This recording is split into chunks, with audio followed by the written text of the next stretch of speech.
Hi everybody, it's Rolex here once again in this hardcore solo out journey into the Delirium event, and it's part 5 already.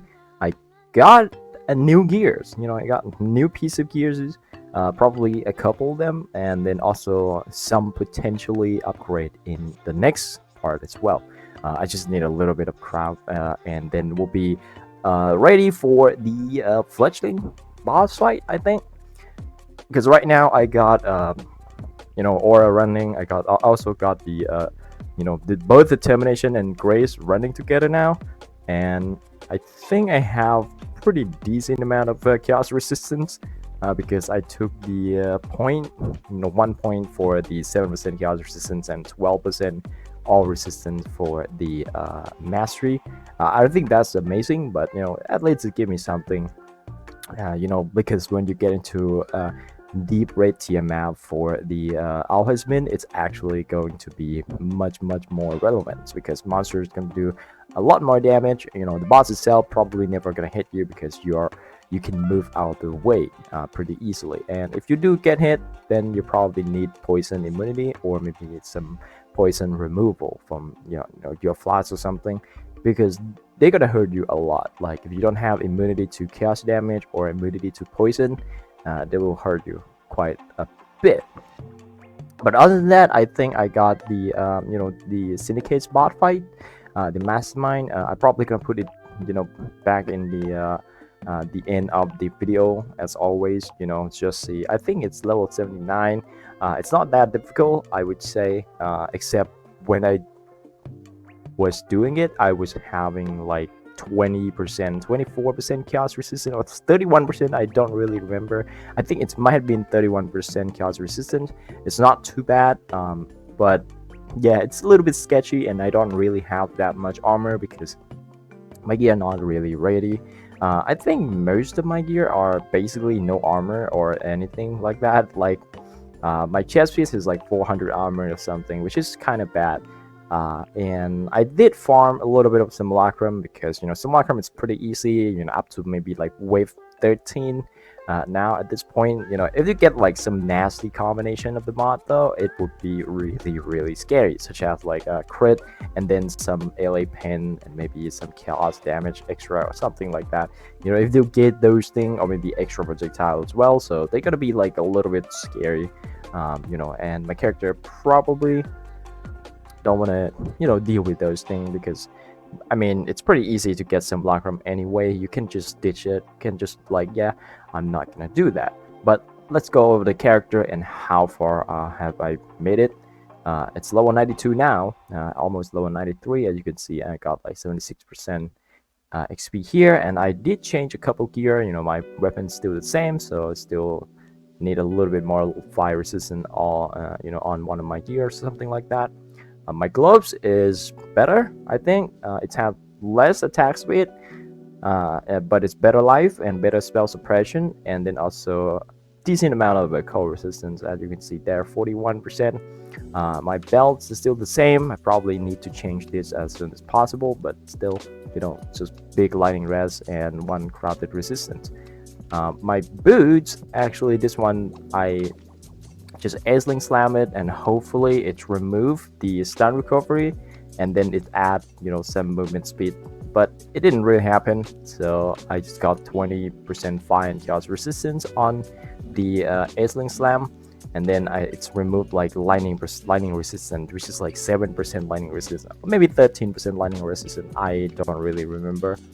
But I mean, it's good enough, fire and chaos resistance, so it's bring my chaos resistance up to 51%. That's a pretty significant boost on my chaos resistance. And then I crab movement speed on it, which is like kind of sad. I don't really have the movement speed and cannot be chill. If I have movement speed and cannot be chill, that would be kind of good, because then I can, not worry about chill. And then I can probably find a way to get freeze immunity, maybe throughout some of the aisling slam, the new boots with the aisling slam. That would be really good as well. But this thing is, it's fine. It has a lot of fire resistance. As you can see, this boot give me like 60% fire resistance. My ring's still the same, my chest piece still the same, just light craft, and I recrafted this ring for fire and lightning rest. As you can see, it's still pretty bad ring overall. It's just life and a little bit of resistance. And my amulet is still the same, still 15 chaos resistance and bunch of intelligence. Now I do have a new amulet already. Where is it? I think I have a new amulet already, but where is it? Where did I put it in? Yeah, this one. It has a little bit lower intelligence, but it has a little bit better in terms of dexterity, and also a fuck tons of cold resistance.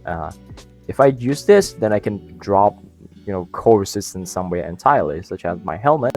As you can see, it has like big cold rest, right? And then I can probably craft some lightning and chaos resistance into it.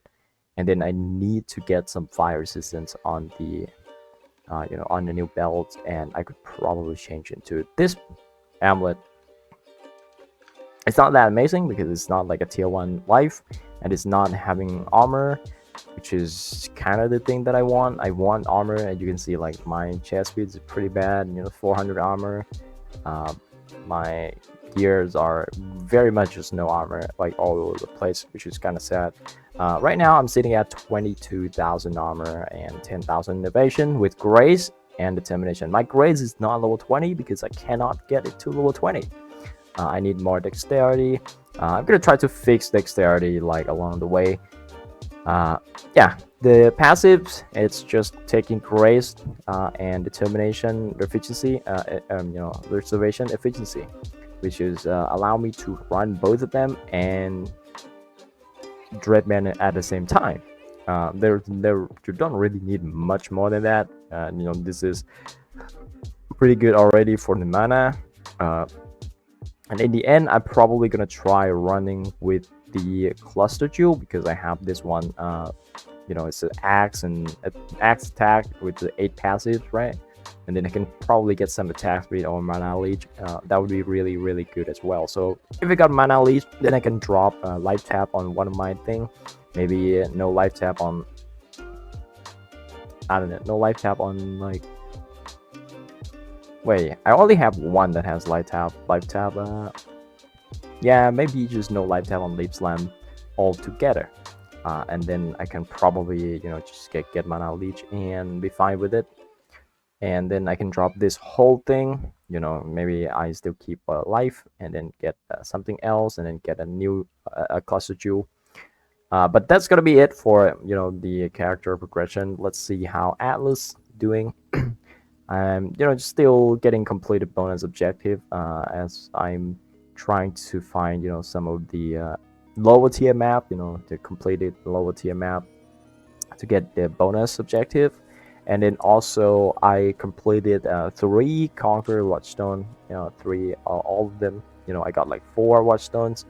I got like all 16 of them already, and then I'll try to go for 4 Watchstones and see if I can deal with the monsters and stuff like that. Boss fight is the boss in the it's like Conqueror himself, probably gonna be a lot harder than in early the red tier, which is like tier 11 to tier 13. When you use 3 Watchstones, but you get into 4 Watchstones like tier 14 plus, and sometimes you land on tier 16 with a nasty like 90% Delirious. It's going to be a pain, and I don't know if I can absorb that much pain yet, but that's gonna be it. If you want to stick around and watch the bot fight, you can stick around. There's not much to talk, there's not much to see anyway. Just like your champion, you have your Wild Potential up, you have your Berserk up, you can just pretty much tank everything in the game. But that's gonna be it, guy. Bye.